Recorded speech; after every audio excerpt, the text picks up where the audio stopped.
Sports app. The great Tony Ray Harvey joining us, longtime Sacramento writer, reporter, photojournalist. That doesn't really do him justice. I know you're an author too, right, Tone? You've written yes. books. I've written a true crime book based on, I would say, a significant case that happened in the late 1980s. Serial killer case, to be exact. Okay. Yeah. And then I'm currently trying to finish one off that I've been working on for years. But folks, I will get that done too. It's also a true crime novel. Yeah. Another case that happened here, and I work with that with a really good friend. He's retired from the Sacramento Police Department, John Cabrera. And he actually helped me, work on the first book. But I'm going to add him to the author title to this next book. Gotcha. Thanks for bringing that up, though. Yeah, absolutely. We were going to talk to you about, and we will talk to you about Media Day, but you just walked into a raging conversation, debate about the 49er. Brock Purdy is better than Mac Jones, fellas. I'm sorry. No, I said we all agree on that. Nobody is disagreeing that, Tony.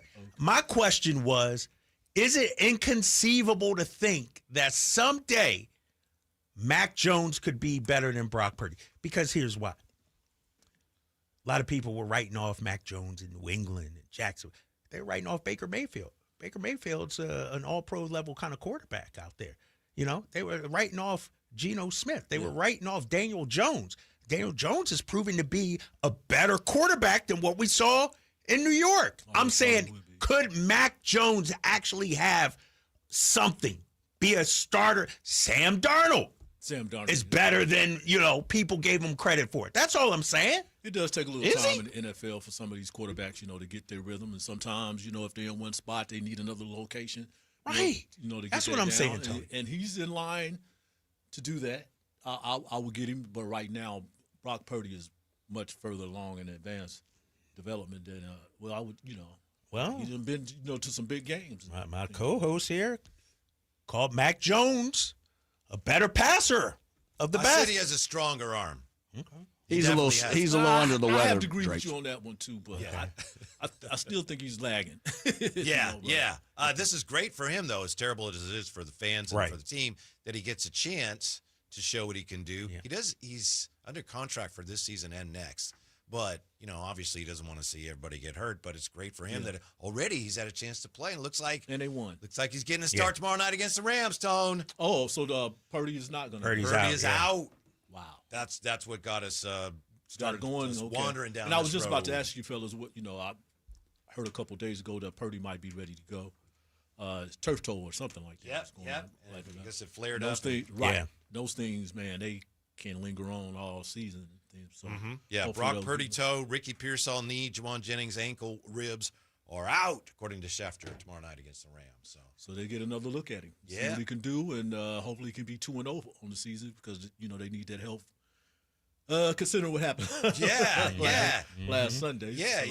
Tony Ray Harvey with us. To your point, though, Drapes, in a good situation he can flourish, but this is far from an ideal situation for him tomorrow night. He does have his buddy Kendrick Bourne. Yeah, they got some, some continuity from their time together in New England. Yeah, Tony, what do you make of all the injuries to this Niners? This early too, man. I wasn't really expecting that, but these things happen. We know they came into the season, without their receiver Ayuk, and then down with this. I hope Ricky Pearsall is okay because he's been lighting it up on the field, and I just, man. Just don't know what's make of these type of injuries that's going on with San Francisco. But luckily, they are 3-1 behind all this. I didn't think they were going to bring their top receiver back anyway because they were 3-0, and they're like, you don't really have to rush this dude. You get in a little bit of trouble. That's a good point. You can then you can bring him in there, but not continue winning. Give him a little bit more time to adjust. I'm pretty sure he's past his rehab. Then you can get him back out on the field. I don't think Brock Purdy would have played last week, but I think Mac Jones was hurt worse. Yes, and he would. Yes, and I think that's what the decision on that.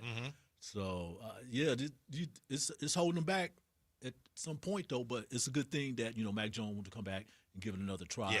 Tomorrow and try. And like to you said, they got a little bit of a cushion there with the 3-1. Yes, You know what I mean? You got your top defensive guy out. The best defensive player on your team. So they're looking for some, some help on that end. These injuries have been a thorn in the for a 49ers long time. side. For a long time. Yeah. I can say this, though, because for the last 3 seasons, I thought that the 49ers was going to make it to the Super Bowl and potentially win. I didn't do that this year. Okay, all right. A little reverse there. Huh? Okay. I just left it alone. Yeah. You know, I'm not a 49er fan anyway. Yeah. But, I get credit where credit is due. It's a winning organization. So hopefully, as the season progresses, everybody, get healthy and they can get back out there and start, stringing together some more wins. Well, Tony Ray Harvey, speaking of expectations, we hung out with you Media Day, of course. I know you posted some things, which we appreciate, some stuff we had going on.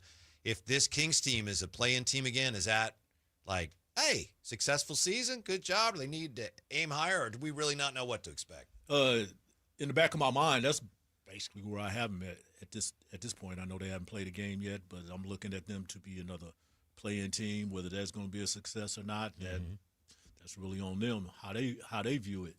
Okay, they can be a play-in team and make the playoffs. That's what that's all about, though. But I don't really see. I think I told you guys a couple months ago, how I felt about that. I was dead in the middle at 40, maybe 2 over, or maybe 5 under, and I'm really at that 5 under at 35, 36 win. Really? Yeah. Wow. Yes. I mean, go get them, you can talk about the talents and everything that they have, Drake. They do have that, but I'm not really comfortable with this situation right now. And this might be the lowest projection that I've gave them in many, many years, because I always come in, with high expectation, especially last year, with the signing of DeMar DeRozan. But you basically, it just looked like there's some holes in that team. But let me hear from your perspective. I've gone on record. They won 40 games last year, Tony. It was a crap show behind the scenes. As has been spoken. It was very difficult for them players. Doug Christie had a winning record despite all of that. Trading the best player. Assistant GM leaves. GM, nobody hears from. He holds up in his office. Talking to the guys on Media Day, just the fact that their minds are clear now, to me, should lead to a fewer wins. And I know the West is tough, everybody, but having Dennis Schroeder makes DeMar DeRozan's job easier, makes Zach's job easier, makes Malik's job easier. I understand there's some holes, power forward position, backup center, all that, no doubt about it. But I don't see why everyone is so negative and down, because when I look at the roster, talent-wise, I could argue this team is more talented than last year's team. I've heard you say that. And so why is it, you got 35 and a half. Like, what are you seeing on the roster that leads you to believe that? Give me something tangible, big fella. Well, you are right, with the Dennis Schroeder situation, that's going to help smoothing out some things like that. But, I mean, it was just so much of a dismal, disappointing season last, with the end of the Mike Brown era. I have to be real critical in these type of situations until you prove me wrong, okay? Because I've gave you so much leeway in this situation that it should have been a lot better. Should have made the playoffs last year. And yes. They won 40 last year with all that going on. Doug Christie was the key factor of everything that happened on that last half, if you want to say that, of the season, and keeping the ship afloat, plugging up the holes, or as he say, fixing the airplane, the aircraft in the air and stuff. He did all of that. He earned the head coaching job. Now he has a full opportunity, starting with the off season, to build that thing back up, which is pretty interesting because you talk about Media Day. I was at the first day of training camp yesterday, and then, of course, you got Bobby Jackson, on the staff, and then old Mike Bibby was in the house. Oh, yeah, he was there. He was there. He's kind of limited, though, because they wouldn't let him on the floor. I don't know. Maybe that had something to do with college coach or NCAA, something like that. Sanctions or something like that. So he stayed off to the side, he and his son. They trying to bring that spirit back. Yeah. You know what I mean? Yeah. That's what Doug is really geared to, bringing that old spirit back. And why not? Yep. Why not? Now, Hold on one second. I apologize. We got to take a quick time out. We'll come back. Tony Ray Harvey is with us. We're talking Kings. More from Tony Ray Harvey. Also, Drapes, I think I can answer your question. You asked, why are so many people down on the Kings? So we'll come back with that and more to Drive Guys. Be right back, Sactown Sports. Still in studio guest is Tony Ray Harvey in his Wrigley Field sweatshirt. Appreciate you being here, Tony. We're talking Kings with Tony Ray Harvey and Kyle Draper and Tone kind of debating Kings' expectations. Yeah, Tony said, 35 wins? Like I said, right there in the middle of 40, maybe 2 over, 5 under, and I'm going with 5.5 under. So 34.5 under. But, of course, I want them to win. Yeah. Absolutely. I know I'm just looking at this at a different light this year because, who knows what's going to happen. DeMar found that out, with his expectations coming in here and what he wanted to do, with the team. And, of course, that didn't happen. He certainly did voice his opinion on media day, and I can understand that because, I think a lot of us we don't forget, but we try not to say we avoid it, but DeMar was asked to come off the bench at some point last season when Mike Brown was there. How'd that go? Well, Mike Brown is not there. You crazy, man. Mike Brown is not there. So, you wild, oh, man. And I'm not laughing at Mike. Much respect to Mike Brown and congratulations to him, in coaching along the Knicks sidelines. But you tell me something and I'm coming in, with this new gig. Well, not exactly a new gig. I'm moving my profession over here in this location. Yeah. And I've been told these certain things that all of a sudden you want to change horse at midstream. I didn't sign on to this. So that right there, and I like what he said too. This is one of the things that stood out. I know, with the verbiage, foul language, you want to call that, when he said sometimes, you got to get out of a relationship to realize who you are. He wasn't saying about what's going on and everything else. He was talking about himself. And then every once in a while, you got to look at you and say what you can do to make yourself better. We did not hear him say he demanded a trade anytime this summer. Did we not? No. So they got to him and say, hey, hold on here. We're trying to fix this thing. Yeah. We want you to be a part of this. Come on back. So the things can, change on a, flip of a dime. Why is 34 too low? Because. Is that what you said, 34, 35? 34, 35 and a half. Yeah, I don't want to. Well, to because here's the, in all due respect to Tony, he's my guy. You know that. But when you come in my house, Tony, you can't be coming weak with no weak arguments or anything like that. I said, give me something concrete why this team isn't better or will win 35. Now, if you said, well, the Western Conference, man, that's tough. But on this roster, to me, is better than the one that ended last season. Doug Christie won 27 games as a head coach. The assistants, the staff was in shambles.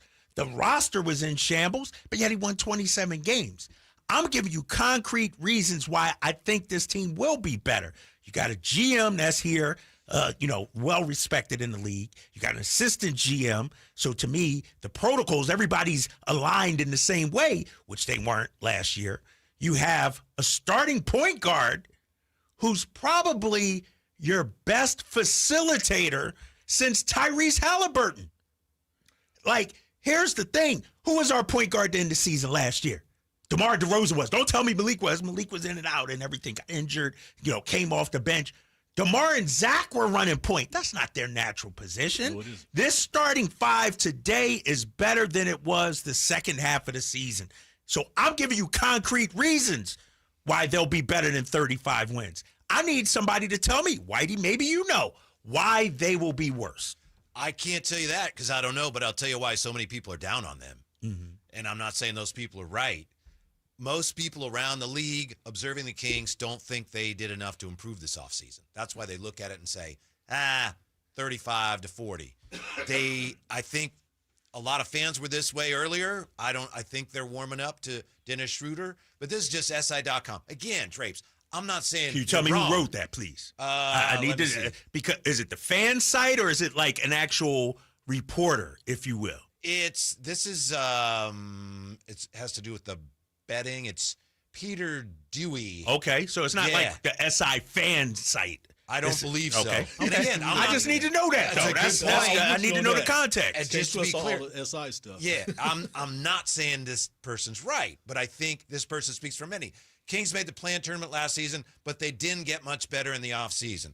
And I think that's how a lot of people look at it, and you see it differently. But we talked about this with Dennis Schroeder. A lot of people look at it and they go, they didn't do much. And I think a lot of people are going to be surprised, but that's why people look at it and go, everyone else got improved more than they did. Well, and my thing about that is, and I hear that, I'm a big Dennis Schroeder fan. Yes. But I'm going to put that to the side. The fact that you have a coaching staff that's actually aligned, that the players, we've talked about it, Tony Ray Harvey. If the parents are dysfunctional, what do you expect from the kids, big fella? Now, if the parents are in lockstep, the players, ideally, it doesn't always happen like that. That has to be worth something, right? I agree with you, Kyle. That's why Doug needed a full season. Right. And to get some people in there that he trusts that can carry out his mission, as well as Scott Perry. But let me ask you this, though. And it's kind of, I'm not like piggybacking off what Kevin said. Do you want DeMar to be playing power forward against Aaron Gordon again? I tell you what, that better not happen this year. Okay. Mike Brown experimented with that, and that was a disaster. And let me tell you, there's more Aaron Gordons out there who will do that type of business. That's not ideal. That's what I'm saying is when you look at the personnel part, that's really what I'm doing. All right, now you're giving me something concrete. Now we're talking about that. Yeah. Okay. Do they have the talent? Yeah, but they have some people, a few bodies, too many bodies in one area, particular, the guards. Yep. But you better hope nothing happened to Keegan Murray because he's probably your top defensive guy there. Then next, Keon Ellis on down the line. And yes, Dennis Schroeder can play. But when it comes to those post players, all right, and I do like Dylan Cardwell, but these guys are young. Yeah. Okay. Yeah. We got Maxime Bernard. Yeah. I think they're going to get some time on the floor. But as far as the experience, and these other guys, they know how to, work rookies, young players. Then you got Isaac Jones, who got a little bit of experience. Yeah.